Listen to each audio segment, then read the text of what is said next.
18 தர்பார் வந்துட்டாயா.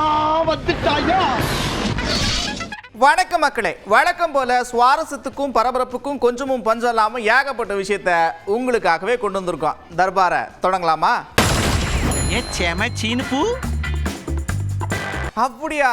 உண்மையா தான் சொல்லு. என்ன ஓகே கால் சீட்டு கொடுத்துட்டேன், கன்ஃபார்ம் நான் நடிக்க போறேன் அப்படின்னு ஒருத்தர் சொல்லியிருக்காரு. யாருன்னு பாருங்க, ஆச்சரியப்பட்டு போவீங்க.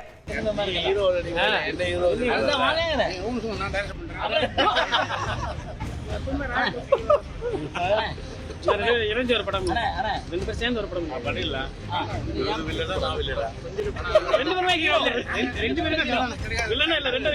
படத்துல ஒரு வாத்தியார் பண்றீங்களா?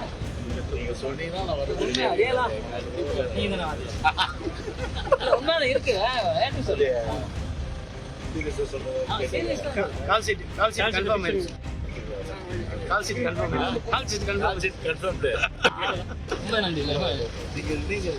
பாருங்க, இந்தியாவில் ஏகப்பட்ட படம் இருக்கலாம், ஆனா நம்ம படை தான் ரொம்ப பெரிய படைன்னு நிறைய பேர் பேசிக்கிறாங்க. அதுவும் இல்லாமல் இனிமேல் நீங்கள் சமூக ஊடக நண்பர்கள் அப்படின்னு சொல்றதுல எனக்கு பெருசாக உடன்பாடு கிடையாது. மெய்நிகர் நண்பர்கள் அப்படின்னு சொல்லத்தான் எனக்கு விருப்பம். நம்மளுடைய இந்த சோஷியல் மீடியா படை அதுதான் வந்து இந்தியாவிலேயே மிகப்பெரிய படைன்னு சொல்கிறாங்க. இது நம்ம சொல்கிறத விட மற்றவங்களே அதை பார்த்து தெரிஞ்சுக்கிறாங்க. இனிமேல் நீங்கள் எல்லாருமே இந்த நம்மளுடைய இந்த சோஷியல் மீடியா ஃபேன்ஸ் மட்டுமே கிடையாது. என்னை பொறுத்த வரைக்கும் நீங்கள் எல்லாருமே நம்ம கட்சியினுடைய வர்ச்சுவல் வாரியர்ஸ்.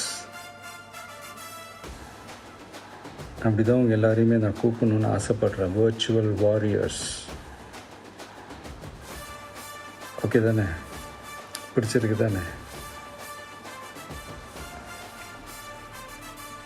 ஸோ நம்மளுடைய ஐடி விங்னாலே ரொம்ப டீசெண்டாக டிக்னிஃபைடாக இருக்கணும் அப்படின்னு எல்லாருமே சொல்லணும். அதை மைண்டில் வச்சுக்கிட்டு எல்லாருமே ஒர்க் பண்ணுங்கள். அடடடடா, ஏகப்பட்ட திட்டமே! இத்தனை திட்டமா? அங்கே பாருங்க, படிக்க லிஸ்ட் பெருசாகிக்கிட்டே இருக்கு. ஆட்டோ வாசகங்கள் எனக்கு ரொம்ப பிடிக்கும். ஒரு எளிமையான ஆட்டோல இவ்வளவு அழகான வாசகங்கள், அது எங்கேயாவது ஒரு இடத்துல எழுதி வச்சிருந்தா நமக்கு தெரியாது, சாலையில போகும்போது நம்ம கண்ணில் படுது. ஸோ அதில் வந்தது தான் எனதும். எனக்கு டாக்டர் சவுந்தரராஜன் தான் இதுக்கு ஒட்டுறதுக்கு ஏற்பாடு பண்ணாங்க. 12 lakh டேக்ஸ் ஃப்ரீ இன்கம், அதான் மெயினாக. அப்புறம் என்ன நம்மளுக்கு வந்து ரயில்வே பட்ஜெட் இல்லை நமக்கு கொடுக்கலன்னா சொல்லி கொண்டு இருக்காங்க. அதில் இன்னொரு மிக முக்கியமான சாரம், ஏறக்குறைய 7,000 கோடி ரூபாய் ரயில்வேக்காக நமக்கு ஒதுக்கப்பட்டிருக்கிறது. ஆக திருக்குறள் மாதிரி ஒரு 2 வார்த்தையில எழுதலாம் அப்படின்னு சொல்லிட்டு எழுதினது தான் இது. யாரு கோரிக்கை வச்சாங்களோ அவரை வச்சு அந்த பஸ்ஸை தொடங்கி இருக்கிறாங்க. பயங்கர நிகழ்ச்சியான சம்பவம்.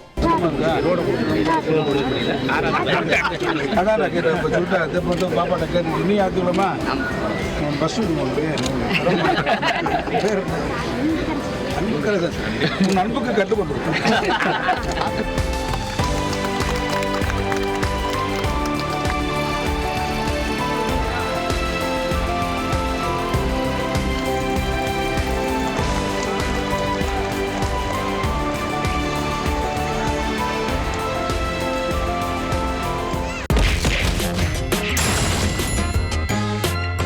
என்னப்பா நீங்க அங்க மட்டும் ஆட்சியில பங்கு வேடும் கூட்டணி ஆட்சின்னு சொல்லிக்கிறீங்க, அதுவே மாநிலம்னு வர்றப்ப நோ நோ நோ நோ அப்படின்றீங்க. என்ன இதெல்லாம் கரெக்டா இருக்கா? எங்க ஜனநாயகத்தின்படி இங்கேயும் கூட்டணி ஆட்சி தான் அப்படின்னு சொல்லுங்களேன் பார்ப்போம். இதே அதிமுக இதே திமுக இங்க கூட்டணி ஆட்சியை மறுக்கிற நீங்க இந்திய ஒன்றிய ஆட்சியில போய் அந்த கட்சிகளோட பதவி வாங்கிட்டு கூட்டணி ஆட்சியை உட்கார்றீங்க.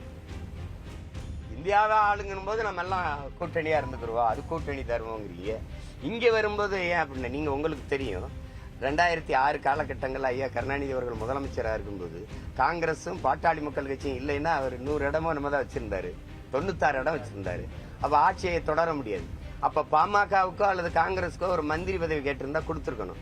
ஏன் எங்களுக்கு கேட்கலன்னா, இதே காங்கிரஸ் ஆட்சியில மத்தியில் அவங்க பதவியில் இருந்துட்டதுனால இதனோட மாநில பதவி விட்டுட்டனால இந்த ஆட்சியை தாங்கி பிடிச்சிட்டாங்க. அந்த சூழ்நிலையில கூட அவர் கூட்டணி ஆட்சியை அவர் ஏற்கல. இது நீங்க அப்படின்னா நாடங்களும் ஒரே கொள்கை தானே இருக்கணும். அங்க ஒரு கொள்கை இங்க ஒரு கொள்கை வச்சுக்கிறீங்க. அததான் அது நான் அங்கே வலியுறுத்தினப்பா ஆதவர்ஜுனா அவங்கள கூட அதை பேசினார்ல பார்த்தீங்க. அது எல்லாரும் அது அப்படிலாம் சொன்னாங்க. அது அவங்கவுங்க விருப்பம். இவங்க இல்லைன்னா ஆட்சி அமைக்க முடியாதுன்னா வாங்க கூட்டணிக்கும்பாங்க.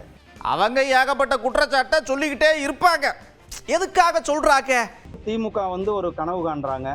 எங்களுடைய கூட்டணி மிகவும் வலிமையான கூட்டணி, எங்களுடைய தேசிய ஜனநாயக கூட்டணி 2026 மிக பெரும்பான்மையோட வெற்றி பெற்று திமுகவை வீட்டுக்கு அனுப்பிவிட்டு எங்களுடைய பிரதமர் திரு நரேந்திர மோடிஜி அவர்களுடைய வழிகாட்டுதலில் தேசிய ஜனநாயக கூட்டணியினுடைய ஆட்சி அமைவது உறுதி செய்யப்பட்டிருக்கிறது.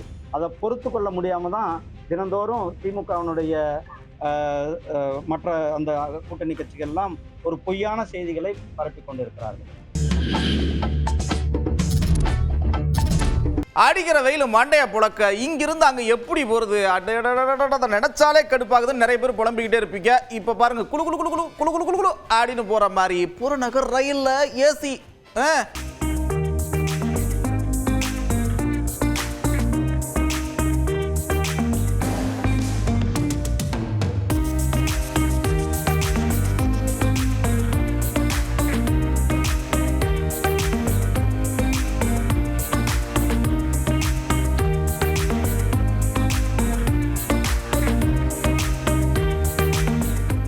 எங்க ஊர் திருவிழாவுக்கு ஊர் உலகத்தில் எங்க இருந்தாலும் மொத்த பேரும் குடும்பமா ஒன்னா சேர்ந்துருவோம். அதுதான் திருவிழாவுக்கு. இங்க பாருங்க, உடுமலைப்பேட்டையில அப்படித்தான் திருவிழா சும்மா ஜகஜோதியா நடத்திருக்கிறாங்க.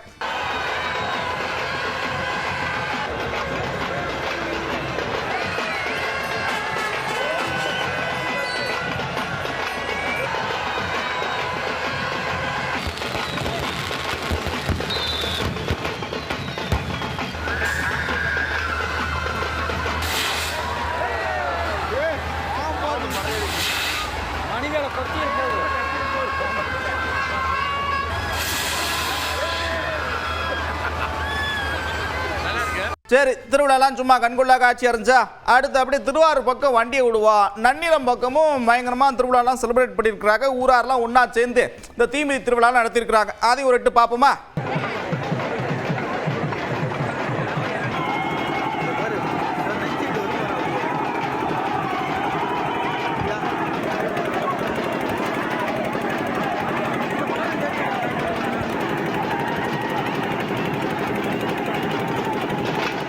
இந்த சிவகங்கை, புதுக்கோட்டை, திருப்பத்தூர் இந்த பக்கம்லாம் கோடை காலத்தில் என்னப்பா சிறப்பு, நீங்கள் என்ன பண்ணுவீங்கன்னு கேட்டீங்கன்னு வச்சுங்களேன், எல்லாம் அப்படியே சிலாகிச்சுட்டு என்ன சொல்லுவாங்கன்னா, எங்கள் ஊர்லலாம் மீன்பிடி திருவிழா சும்மா பிரம்மாண்டமாக நடக்கும், ஊரோட ஒன்றா சேர்ந்து மீன் பிடிக்கிறது பயங்கர சந்தோஷம் தெரியல அப்படின்னு சொல்லுவாங்க. திருப்பத்தூர் பக்கத்தில் அப்படி ஒரு மீன்பிடி திருவிழா நடந்திருக்கு. பாப்போமா?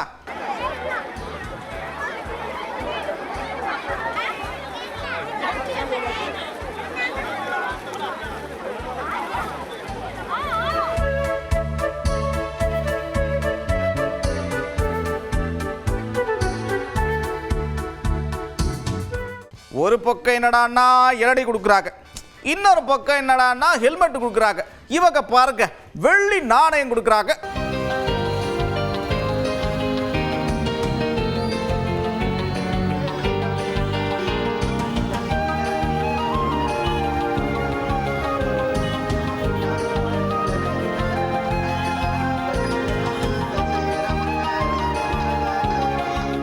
மீன்பிடி தடைக்காலம் எதுக்கு? மீன்களின் உற்பத்தியை அதிகரிக்கிறதுக்கு, இனப்பெருக்க அதிகரிக்கிறதுக்கு. இப்ப காரைக்காலில் என்ன பண்ணிருக்காங்கன்னா, அதுக்கு உதவும் வகையில செயற்கை பாறைகளை போட்டிருக்கிறாங்க.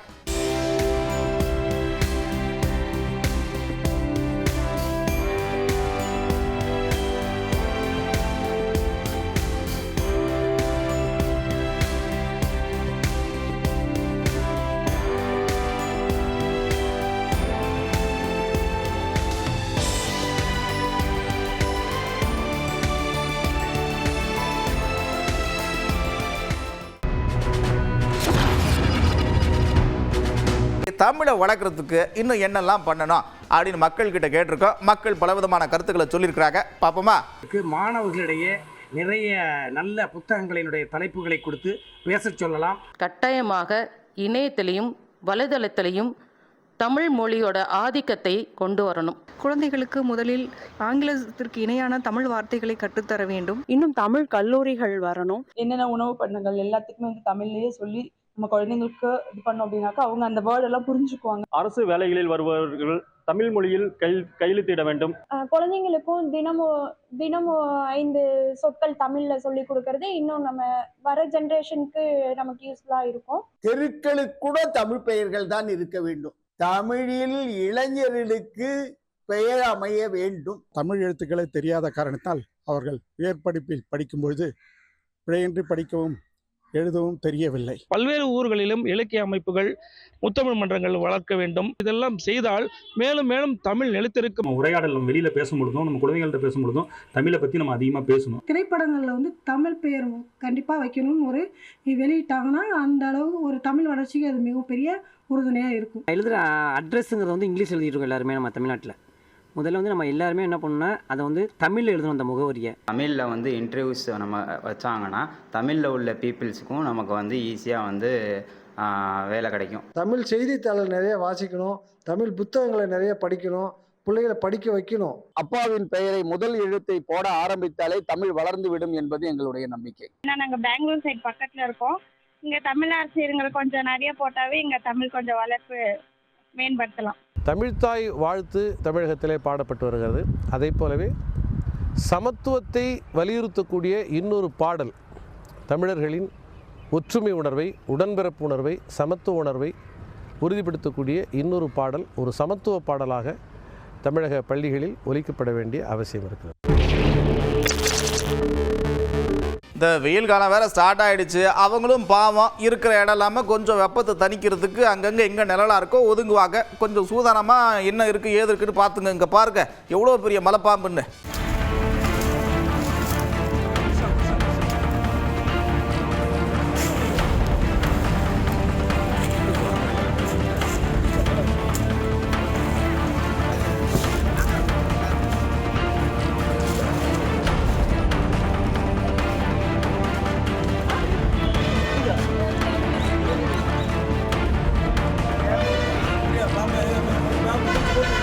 என்னப்பா எங்க ஊர்ல திடீர்னு எரிமலை வெடிக்குது அப்படின்னு எல்லாரும் ஷாக் ஆகிற மாதிரி ஒரு சம்பவம் தெலுங்கானால நடந்திருக்கு. அப்படி என்னப்பான்னு கேட்டீங்கன்னா, குடிநீர் குழாயில உடைப்பு ஏற்பட்டு பாலாடி உயரத்துக்கு தண்ணி அப்படியே பீச்சு அடிச்சிருக்கு. பார்த்துங்க, கோடை காலம் வேற தொடங்கிடுச்சு. தண்ணி தட்டுப்பாடு வர கொஞ்சம் கூடுதல் கவனத்தோட இதெல்லாம் கரெக்டா வச்சுங்க.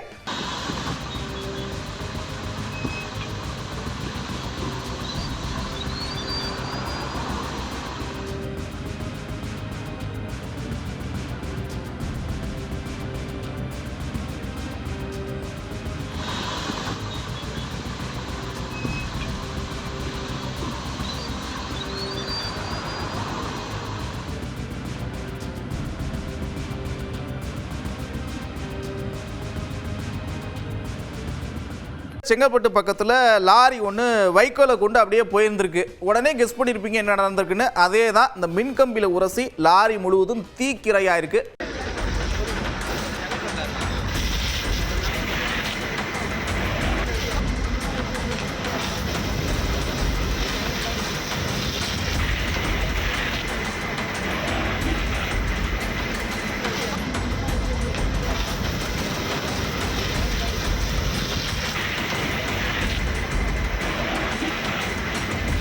பழனியில் இப்படித்தான் கழிவுநீர் கால்வாய் அமைக்கிறதுக்காக பள்ளம் தோண்டியிருக்காங்க. பார்த்துங்க, பக்கத்தில் இருக்கிற வீடுலாம் சேதம் மைய பட்டுன்னு அப்படியே விழுந்துருச்சு. பயங்கர சேதம். மக்கள்லாம் கவலையில் இருக்கிறாங்க.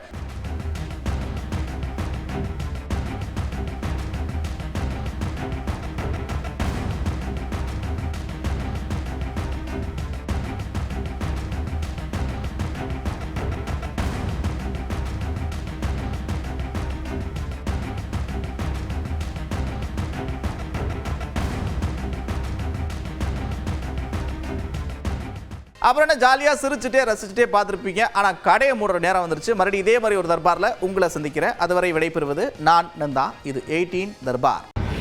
18 தர்பார் வந்துட்டாயா.